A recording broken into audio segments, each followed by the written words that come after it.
북한 문제를 중심으로 이번 주 진행된 한반도 외교안보 뉴스를 심층 분석하는 북한 리포트 시간입니다. 오늘도 한평정책연구소 왕선택 글로벌 외교센터장 나오셨습니다. 어서 오십시오. 네, 안녕하세요. 네.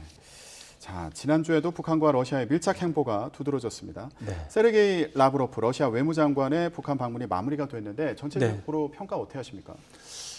외형적으로 본다면 북한과 러시아의 밀착 관계가 다시 한번 과시가 됐습니다. 그런 부분은 어떻게 보면 북한과 러시아 입장에서는 긍정적이라고 볼 수가 있는데 또 다른 측면에서 보면 구체적인 합의 내용은 무엇인가? 예를 들어서 푸틴 러시아 대통령의 평양 방문은 언제가 될 것이고 그러게요. 이런 부분에 대해서는 발표가 되지 않고 있습니다. 사실 북한과 러시아가 7월 달부터 고위급 회담을 이어오고 있습니다. 7월 27일에 그 북한 말로 전승절이라고 하는 그런 행사에 국방장관이 왔죠. 세르게이 쇼이구 장관이 왔었기 때문에 7, 8, 9, 10 지금 4개월 넘었지 않습니까? 그러면은 구체적인 뭐가 나와야 되는데 그런 부분이 부족합니다. 그래서 형식적으로는 북러 관계 밀착에 대해서 과시가 됐지만 내용적으로는 구체적인 게 없어서 협상, 양측 간의 협의가 좀 지지부진한 것이 반영됐다 이렇게 보겠습니다. 예, 이런 가운데 라브로프 장관의 발언이 좀 주목을 받았습니다. 한반도 안보 협상 프로세스를 지지한다라고 강조한 부분인데 이게 좀 북핵 문제 해결에 도움이 될지 어떻게 좀 보셨습니까? 결론적으로 보면 도움이 안 되죠. 외형적으로 보면 안보 협상의 프로세스를 지지한다 그러면 뭔가 도움이 될 것 같은 느낌이 드는데. 한반도의 안보 문제의 핵심이 북한 핵 문제입니다. 북한의 핵 문제가 해결되기 위해서는 협상이 필요하고요. 그것은 평화 협상이라고 하는 부분하고 또 별개의 문제가 됩니다. 이번에 안보 협상이라는 표현을 썼는데 북한 핵 문제를 어떻게 할 것인가 부분에 대해서는 애매모호하거나 또는 제외가 된 겁니다. 북한 핵 문제에 대한 협상이 없이 안보 협상을 하자. 이것은 북한의 핵무기 보유를 인정한 상태에서 협상을 하자 이런 얘기로 들릴 수가 있습니다. 이것은 우리 대한민국 입장에서 또 미국의 입장에서는 받아들일 수가 없는 것이죠. 이런 주장을 했기 때문에 우리 입장에서 본다면 좀 도움이 안 되는 얘기고 우리 입장하고 어떻게 보면 정면 충돌합니다. 북한의 입장을 좀 도와주는 것이다 이렇게 봐야 되겠습니다. 비핵화 협상 언급 없이 평화 협상만 말하는 것이다. 안보 협상이라는 말을 썼는데 결국에는 그것은 평화 협상을 지칭한 것으로 판단할 수 있습니다. 통일부에서는 대화 재개가 기본 입장이다 이렇게 얘기했더라고요. 네. 그러니까 이거는 형식적인 대응인 겁니까? 네, 지금 말씀드린 것처럼 이 러시아의 입장이라고 하는 것이 평화에 대한 이야기를 하고 안보 협상에 대한 이야기를 하자라고 한 것 자체는 좋은데 그 원인이 되는 것이 북한 핵 문제입니다. 북한 핵 문제의 내용은 북한이 국제 규범을 어기고 핵무기 보유를 강행을 하기 때문에 벌어진 일이거든요. 그럼 북핵 문제 해결을 위한 협상이 일단은 어떻게 됐든 간에 진행이 돼야 되거든요. 그러니까 북핵 문제 해결을 위한 협상과 또 평화 체제를 포함한 포괄적인 평화 체제라고 하는 그 두 개의 바퀴가 동시에 굴러가 줘야 되는데 이런 문제가 나왔을 때 지금 북핵 문제가 빠져 있으니까 아무래도 우리 정부 입장에서는 대화가 기본이다라고 하는 입장보다는 북핵 문제가 빠져 있는 부분에 대한 우려를 지적하는 게 좋을 것입니다. 더 분명히 지적을 했어야 된다. 네, 그렇죠. 그런 부분이 지적이 됐어야 되고 북핵 문제에 대한 협상이 또 같이 진행이 된다. 또 북한의 문제에 대해서 지적하고 이런 게 좀 나왔으면 좋았을 텐데 그런 부분이 좀 부족하고 또 궁극적으로 봤을 때 한반도의 안보 문제에 대한 어떤 그 제안들이 있지 않습니까? 구상들 이런 것들이 미국이든 러시아든 중국이든 다른 나라에서 자꾸 나오는 건 좋지 않습니다. 이런 부분들은 우리에게 보면은 우리에게 유리한 방향으로 흘러가기보다는 미국이 제안한 건 미국에 유리한 것이고 러시아가 제안한 건 러시아에 유리하고 중국이 제안하는 방안은 사실은 중국에게 유리한 것입니다. 우리에게 가장 유리한 방안은 우리만이 제안할 수 있는 것이죠. 그래서 북핵 문제, 한반도 문제에 있어서 러시아든 어디든 안보 프로세스를 하자라는 제안을 하기 이전에 우리의 제안이 있어야 됩니다.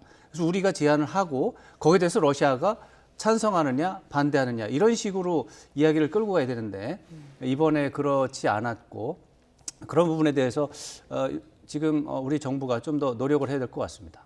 좀 더 적극적이고 주도적으로 좀 제안할 필요성이 있다는. 그렇죠. 우리가 북핵 문제 해결을 위해서 우리가 제안을 해야 됩니다. 예를 예. 들어서 육제회담을 재개해야 된다.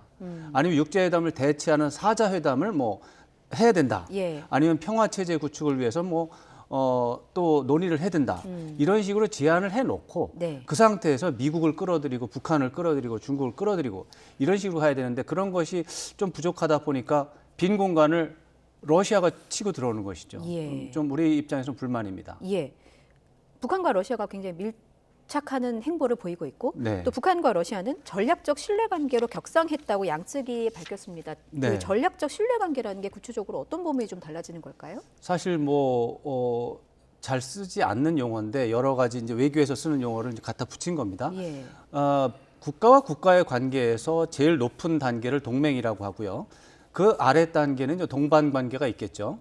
동반 관계에도 전략적 동반자가 있고 또 전면적 동반자 관계가 있고 또 포괄적 동반자 관계 이렇게 어떻게 보면 급수가 정해져 있습니다. 예. 전략적 신뢰 관계라고 하는 것은 이 중에 어디쯤에 속할까?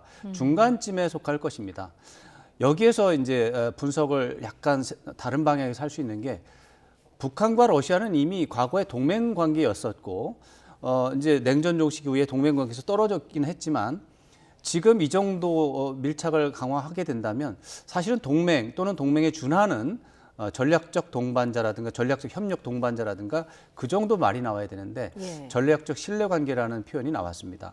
이것은 초기에도 말씀드렸지만 양측의 협의 내용이 서로에게 아직 합의를 할 만한 그런 상황은 아니고 특히 북한이 원하는 수준에 미치지 못하고 있다. 이렇게 생각이 되고 예. 북한과 러시아가 한동안 어떻게 보면 냉전 종식 이후에 관계가 계속 안 좋았는데 이것을 지금 다시 좋게 만드는 과정이 쉽지는 않다. 이런 것들을 보여주는 것입니다. 예. 그런데 북한이 러시아에 무기를 공급했다는 주장이 나왔고 그렇죠. 그 근거로 위성 사진이 공개되기도 했습니다. 네. 북러 사이에 무기 거래가 있다. 이런 정황에 대해서 좀 어떻게 보세요? 미국이 제시한 증거죠. 위성 사진입니다. 석장을 해서 몇 월 며칠에 낮은 항의 사진이 있고, 그 다음에 러시아 항구의 사진이 있고, 그 다음에 러시아 서남부 지역의 이제 탄약고 주변에 이제 사진이 나왔죠. 그래서 이런 것들을 보면 미국의 주장처럼 북한이 러시아에 포탄을 공급한 것으로 추정할 수 있고, 미국은 그렇다고 얘기하고 있죠.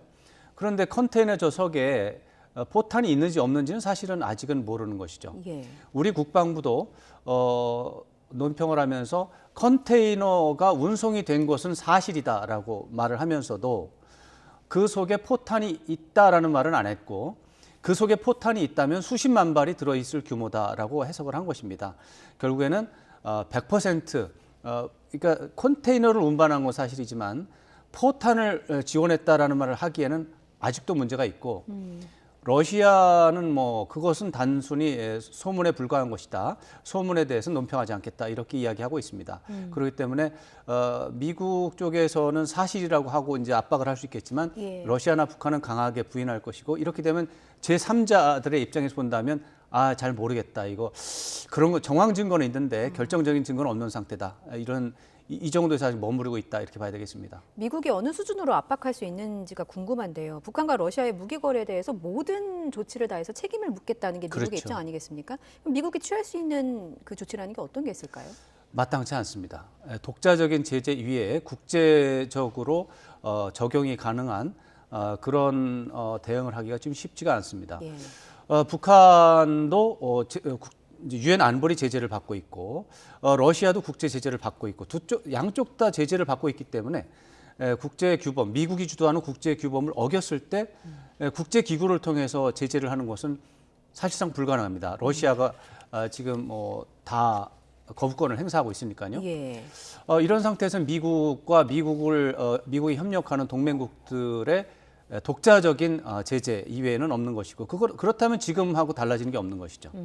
그런 차원에서 좀 답답한 처지가 되는 것이고 이러한 것들이 조금 더 변화가 없이 지속이 되면 북한의 핵무기 보유가 기정사실화가 되고 북한에 대한 경제 제재가 사실상 풀려버리는 효과가 있기 때문에 우리한테는 아주 안 좋은 시나리오가 진행이 되고 있다 이렇게 봐야 되겠습니다. 예, 알겠습니다. 지금 한편에서는 이스라엘과 하마스 간의 무력 충돌이 계속되고 있는데 네. 이 상황 관련해서도 얘기를 좀 해보도록 하겠습니다. 네.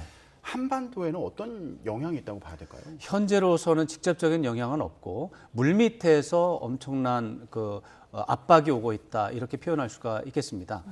지금 하마스와 이스라엘이 전쟁을 하고 있고 그런데 이 이스라엘 하마스 문제는 관계되어 있는 나라가 굉장히 많습니다.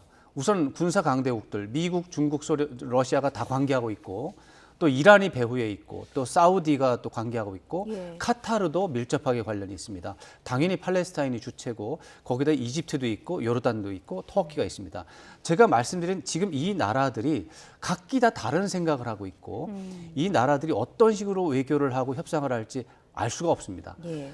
우리나라는 사실은 그전에는 뭐 중동 전쟁 하면은 뭐 남의 일처럼 봤는데 지금 남의 일이 아닙니다. 지금 말씀드린 이 모든 나라와 대한민국은 최고 수준의 협력을 하고 있는 우방국들입니다. 예. 그런데 이 나라들이 서로 얽히고 해서 지금 싸우고 있기 때문에 잘못했다가는 친구 1번과 친구 2번이 싸우기 때문에 우리가 굉장히 곤란한 상황이 될 수가 있습니다. 뭐 중동의 몇몇 나라는 우리 무기를 또 많이 사용하고 있습니다. 이 무기들이 이스라엘 공격에 사용될 수도 있습니다. 이런 상황이라서 우리는 현재 지금까지 우리가 갖고 있는 외교 역량이라든가 이런 걸 봤을 때 직접적인 개입은 어렵다고 보지만 지금 말씀드린 나라들이 어떤 식으로 외교 협상을 하는지 정확하게 파악할 필요가 있습니다.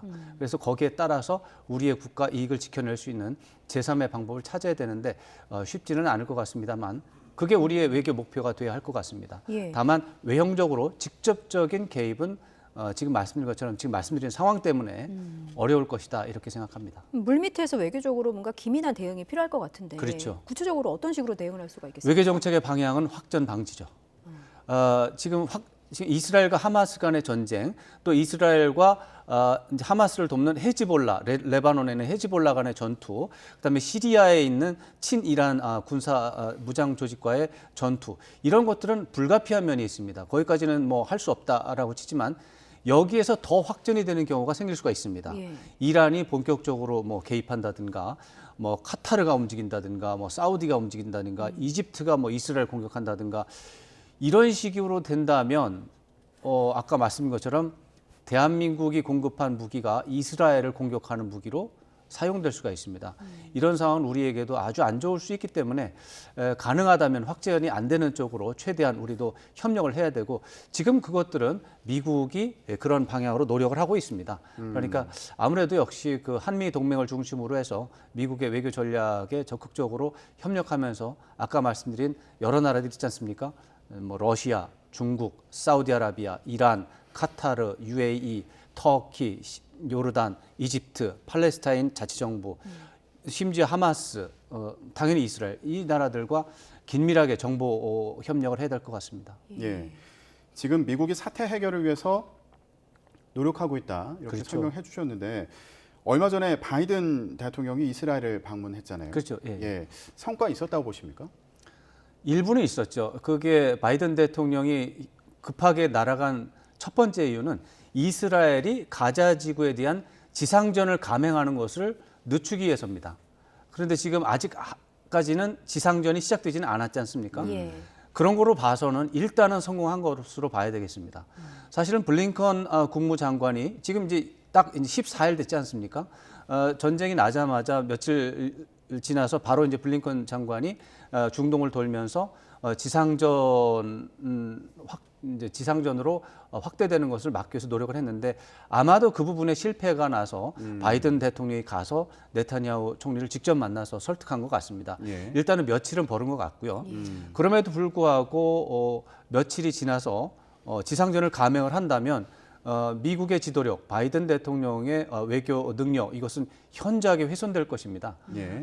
국제 질서를 관리할 수 있는 패권국으로서의 위상, 역할 이런 것이 무능하다라는 말을 들을 것이고 그렇게 되면은 이제 중국과 러시아가 더 개입을 잘할 것이고 아까 말한 그 10여 개 되는 나라들이 각축전을 벌이면서 통제할 수 없는 상황이 될 수도 있습니다. 예. 그런 것들을 방지하기 위해서 바이든 대통령이 노력을 더 해야 되는데 일단 지금까지는 아슬아슬하지만 성공하고 있습니다. 예. 하마스에 억류했던 미국인이 이제 2명이 풀려났는데 네. 이런 상황도 앞으로 좀 대화를 하는데 어떤 기폭제가 될 수 있을까요? 그렇게 볼 수도 있겠지만 아마 중동 지역 전문가들의 평가를 보면 하마스는 이런 것들까지 다 계획을 해놨을 것이다. 이제 국제 여론을 향한 심리전인 것이죠. 예. 이스라엘이 지금 지상전을 이제 할 것인가 말 것인가 이런 속에서 유리한 상황을 이끌기 위해서 지금 인질 200명 정도를 잡고 있는데 인질들을 활용해서 유리한 국면을 내기 위한 미리 계획됐던 시나리오 중에 하나가 아닌가. 그렇다면 거기에 어떻게 보면 속아 넘어갈 수 있기 때문에 조금 더 하마스의 시나리오를 분석할 필요가 있다. 이런 평가가 많은 것 같습니다. 예, 알겠습니다. 지금까지 한평정책연구소 왕선택 글로벌 외교센터장과 함께 얘기 나눠봤습니다. 말씀 고맙습니다. 고맙습니다. 고맙습니다.